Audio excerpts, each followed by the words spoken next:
तो UFC 322 का fight event खत्म हो चुका है और उसकी प्रेस कॉन्फ्रेंस के अंदर इस्लाम माचेव ने अपनी नेक्स्ट फाइट के बारे में बहुत सारी चीजें बताई है।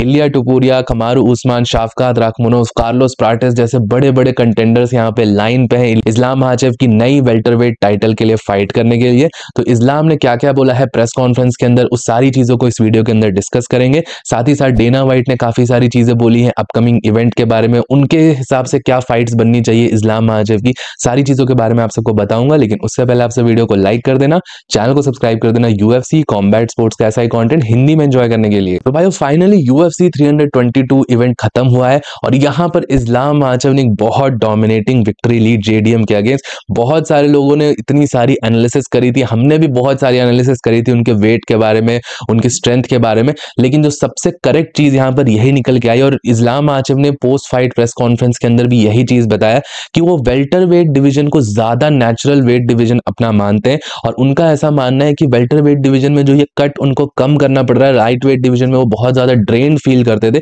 जिसके कारण अब वो वेल्टर वेट डिवीजन में मल्टीपल टाइम्स भी फाइट कर सकते हैं। और उन्होंने बेसिकली ऐसा हिंट करा है कि वो अपनी वेल्टर वेट बेल्ट को बहुत बार डिफेंड करने वाले हैं। अब मैंने आप सबको लास्ट वीडियो के अंदर बताया था कि मेरे हिसाब से इस्लाम माचेव एक बार अपनी वेल्टर वेट बेल्ट को डिफेंड करेंगे, एट मैक्स 2 बार, मुझे नहीं लगता उससे ज्यादा वो फाइट करने वाले हैं UFC के अंदर, क्योंकि भाई आप सब देख सकते हो कुछ बचेगा नहीं इस्लाम माचेव के पास अचीव करने के लिए। और दागिस्तानी फाइटर्स हबीब टीम हबीब बहुत स्मार्ट है, अननेसेसरली यहाँ पर UFC के अंदर फाइट करने में इस्लाम माचेव की हेल्थ और लेगेसी यहाँ पे लाइन पे लगती है। तो मुझे नहीं लगता पर्सनली कि वो बहुत बार अपनी बेल्ट डिफेंड करने वाले, आप 4-5 टाइटल डिफेंसेस देखने वाले हो, ऐसा पॉसिबल नहीं हो पाएगा। लेकिन इस्लाम का ऐसा कहना है क्योंकि वो यहाँ पर UFC के अंदर वेल्टर वेट डिवीजन में आप फाइट करेंगे तो उनको वेट कट करना कम पड़ेगा, उनकी रिकवरी अच्छी है, तो वो बहुत क्विक टाइम्स पे फाइट कर पाएंगे, जो कि वो लाइट वेट डिवीजन में नहीं कर पाते थे। और ये एक बहुत बड़ा स्टेटमेंट है और बेसिकली इस्लाम के फैंस से जो ये कंप्लेन रहती थी कि वो कम फाइट करते हैं, वो शायद अब यहाँ पे सॉल्व हो जाएगी वेल्टर वेट डिवीजन में। रही बात भाई यहाँ पे फाइट के बारे में, तो उन्होंने बोला कि उनके हिसाब से JDM उनका सबसे टफेस्ट अपोनेंट था और उन्होंने प्रिपेयर इस फाइट कैंप के लिए बहुत ज्यादा हार्ड प्रिपेयर करा था। और ये फाइट कैंप जो JDM के लिए था, ये सबसे हार्डेस्ट फाइट कैंप इस्लाम माचेव के लिए था, ऐसा उन्होंने रिवील करा। 3 ट्रेनिंग कैंप्स करे थे उन्होंने इस फाइट के लिए और इसी के कारण उनकी परफॉर्मेंस इतनी ज्यादा डोमिनेंट निकल के आई। फाइट के बाद में उन्होंने रिवील करा कि फर्स्ट राउंड में जैसे ही उन्होंने उसको टेक डाउन करा था, फर्स्ट टेक डाउन, उसके बाद से ही वो समझ गए थे कि JDM के पास बहुत ज्यादा क्रेडेंशियल्स है नहीं ग्राउंड के अंदर। इस्लाम माचेव का ऐसा कहना था कि बिलाल मोहम्मद वाली फाइट की क्लिप्स को उन्होंने बहुत रीड करा था और 1-2 स्वीप्स थे JDM के पास जिसको उन्होंने काउंटर करा और उसके अलावा JDM के पास कोई और तरीका नहीं था वापस खड़े होने का। और तो और इस्लाम ने यह भी बोला कि वो चाहते तो स्ट्राइक कर सकते थे JDM के साथ, बट क्योंकि एक बहुत रिस्की मैचअप था उन्होंने एक इजी पाथ चूज करा ग्राउंड पे जाके, क्योंकि ये वेल्टर वेट डिवीजन में उनकी रिकवरी इतनी अच्छी थी, वो अपने आप को इतना ज्यादा स्ट्रांग फील कर रहे थे, उनको JDM के सारे पंचेस भी दिख रहे थे, स्पीड भी उतनी ज्यादा नहीं फील हुई उनको यहाँ पर जैक डेला मेडेलिना की, जो कि एक बहुत बड़ी बात दिखाता है कि कितना ज्यादा कॉन्फिडेंस है इस्लाम को यहाँ पर वेल्टर वेट डिवीजन में। ये चीज तो भाई मैंने आप सबको भी बताया कि JDM ने अपनी तरफ से भी प्रेशर नहीं डाला, बहुत खराब यहाँ पे परफॉर्मेंस निकाल के दी। हर राउंड के अंदर आप सब देख सकते हो डेफिनेटली 3-4 मिनट का कंट्रोल टाइम रहता था, लेकिन 1 मिनट का आपको स्टैंडिंग टाइम भी मिला था। JDM यहाँ पर क्विक पंचेस, बहुत क्विक पंचेस और कॉम्बोज वगैरह लैंड करके इस्लाम माचेव को प्रेशर कर सकते थे, बट वो चीज यहाँ पर JDM ने नहीं करी। इस्लाम ने ये भी बोला कि फर्स्ट राउंड के बाद JDM थोड़ा टायर्ड भी हो गया था, तो ये सारी चीजें भी यहाँ पे निकल के आ सकती है। अभी जैक डेला मेडेलिना की तरफ से कोई भी ऑफिशियल स्टेटमेंट नहीं आया उनकी परफॉर्मेंस के बारे में, ना ही उनकी टीम ने कोई स्टेटमेंट दिया है। क्या एक्चुअल रीजन था ऐसी डिजास्टर्स परफॉर्मेंस का, वो यहाँ पर हम सबको कुछ टाइम बाद पता चल जाएगा। और इस्लाम माचेव ने जैक डेला मेडेलिना के कोच क्रेग जोन्स से भी बातें करी। क्रेग जोन्स ऐसा कह रहे थे फाइट से पहले कि वो यहाँ पर जैक डेला मेडेलिना को ऐसा ट्रेन करने वाले हैं कि वो इस्लाम माचेव की रेसलिंग को काउंटर कर देगा, दिस दैट। और इस्लाम ने फिर फाइट के बाद ऑक्टागन में क्रेग जोन्स को जाके ये बोला कि आपका जिu-जित्सु काम नहीं करता, आपको दागिस्तान 2-3 साल आना पड़ेगा। तो ये भी एक बहुत फन मोमेंट था यहाँ पर, क्रेग जोन्स ने उसको अच्छी तरीके से लिया। क्रेग जोन्स भाई अपने आप में एक बहुत बड़ा BJJ स्पेशलिस्ट है। अब ये डेफिनेटली जैक डेला मेडेलिना हार गया, बट जो भी यहाँ पर ब्राजीलियन जिu-जित्सु फॉलो करते हैं उनको पता है क्रेग जोन्स किस लेवल का है।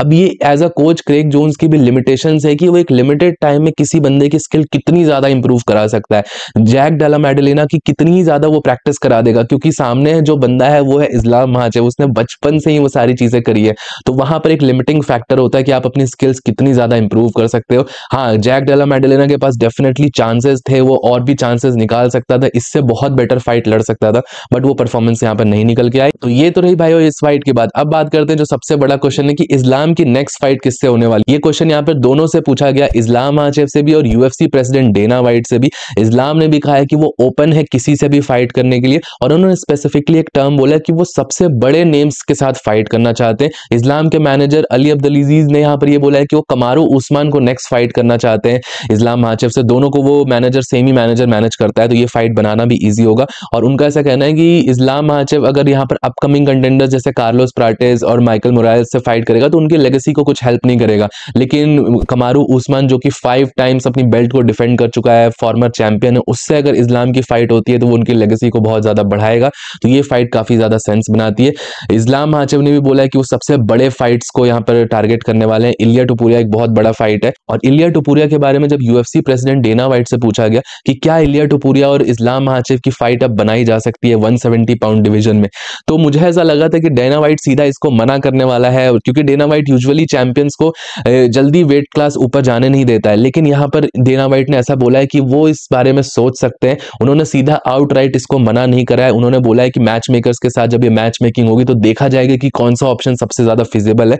मतलब इलिया टुपुरिया वर्सेस इस्लाम माचेव की सुपर फाइट की भी यहाँ पर पॉसिबिलिटीज बन के आ सकती है। अब इस चीज में बस भाइयों प्रॉब्लम यही रहेगी कि लाइट वेट डिवीजन भी स्टॉल होगा और वेल्टर वेट डिवीजन भी स्टॉल होगा। अगर इन दोनों की फाइट होती है तो बहुत ज्यादा यहाँ पर चीजें कॉम्प्लिकेट हो जाएंगी, यही एक प्रॉब्लम बन सकती है। लेकिन जैसा कि इस्लाम ने बोला है कि वो क्विक फाइट करने के लिए रेडी है, तो शायद इस्लाम माचेव 3 फरवरी के अंदर वापस कम बैक कर लेते हैं, कमारू उस्मान या शाफकात किसी के साथ फाइट कर लेते हैं वेल्टर वेट डिवीजन में, तो डेफिनेटली यहाँ पर फाइट बन सकती है इलिया टुपुरिया वर्सेस इस्लाम माचेव जून के अराउंड व्हाइट हाउस कार्ड के अंदर। वो भी एक बहुत तगड़ी फाइट बन के आएगी। बाकी भाई यूएफसी 322 में ऑक्टागन के अंदर तो फाइट्स चली रही थी, ऑक्टागन के बाहर भी एक ब्रॉल देखने को मिली। डिलन डेनिस की वापस से ब्रॉल हो गई टीम हबीब के मेंबर्स ने, जो चांको और अबूबकर नुरमागोमेडोव अली अब्दुल ने यहाँ पर मिलकर जंप कर दिया डिलन डेनिस को और बहुत ज्यादा पीटा, काफी ज्यादा ब्रॉल देखने को मिली। और ये ब्रॉल यहाँ पर निकल के आई यूएफसी 322 के ऑक्टागन साइड में। अब इस ब्रॉल की बहुत ज्यादा बातें चल रही हैं, चांको ने यहाँ पर बहुत सारे शॉट्स लैंड किए डिलन डेनिस में, लोगों को जानना है कि एक्चुअल में चल क्या रहा है। तो बेसिकली आप सबको नहीं पता, तो हबीब ने जिसके ऊपर जंप करा था जब यहाँ पे 2018 में कॉनर मैग्रेगर से उसकी फाइट हुई थी, तो हबीब ने डिलन डेनिस को ही अटैक करा था। उस टाइम पे वो कॉनर मैग्रेगर का ब्राजीलियन जिu-जित्सु कोच हुआ करता था। बट उस फाइट के बाद से यहाँ पे डिलन डेनिस ने बहुत सारी चीजें बोली है, बहुत सारे रेशियल रिमार्क्स बोले हैं टीम हबीब और हबीब नुरमागोमेडोव खुद को, यहाँ पर बहुत सारी चीजें बोली गई है। तो ऑब्वियसली जब ऐसा कोई बंदा यहाँ पे सामने आ जाएगा यूएफसी के फाइट इवेंट के अंदर, उन दोनों की सामने सामने फेस ऑफ हो गई, तो टीम हबीब के सारे बंदों ने यहाँ पर अटैक कर दिया डिलन डेनिस को, और इसलिए एक बहुत बड़ी ब्रॉल छिड़ गई। अब इसके बाद डेना वाइट ने ऐसा बोला है कि डिलन डेनिस को उन्होंने बैन कर दिया है यूएफसी के सारे इवेंट से, अब वो कोई भी इवेंट यहाँ पर अटेंड नहीं कर पाएगा। ऑब्वियसली भाई वो ब्रॉल करना सही नहीं है, डिलन डेनिस भी गलत है, और उसके बाद जो यहाँ पे टीम हबीब के मेंबर्स ने उसको अटैक करा वो भी गलत है। यहाँ पर एक फाइटिंग इवेंट को आउटसाइड जाके यहाँ पे ब्रॉल करना, ऑब्वियसली ब्रॉल जब ऐसी होती है तो कंट्रोवर्सी होती है, मजा बहुत आता है ऐसा देखने में, बट ये स्पोर्ट को कहीं ना कहीं नुकसान देता है। न्यूयॉर्क एथलेटिक स्टेट कमीशन होगी जो यहाँ पर काफी ज्यादा फाइन्स डालेगी यूएफसी को। एमएमए यहाँ पर बहुत टाइम बाद न्यूयॉर्क के अंदर अलाउ हुआ है, मेडिसन स्क्वायर गार्डन में एमएमए फाइट्स बहुत टाइम तक अलाउड ही नहीं थी, अब जाके यहाँ पे अलाउड हुई। तो ये सारी चीजें कहीं ना कहीं हर्ट करती है स्पोर्ट्स को। शॉर्ट रन में हमको डेफिनेटली इंटरेस्टिंग लगता है, स्पाइसी थिंग्स देखने को मिलती है, बट लॉन्ग रन में ये स्पोर्ट को एक बैड लाइट में ही डालता है। और स्पेशली डिलन डेनिस जैसे कैरेक्टर को हर बार इतनी ज्यादा अटेंशन कैसे मिल जाती है मुझे समझ नहीं आता।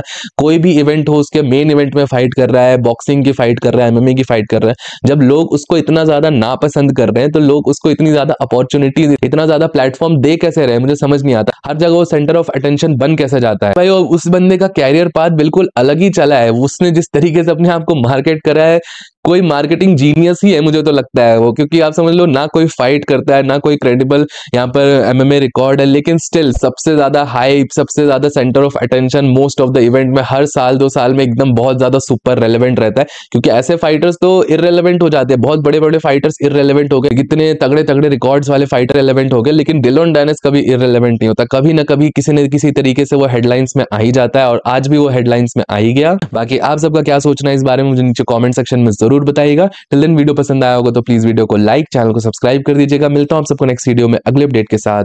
Bye bye.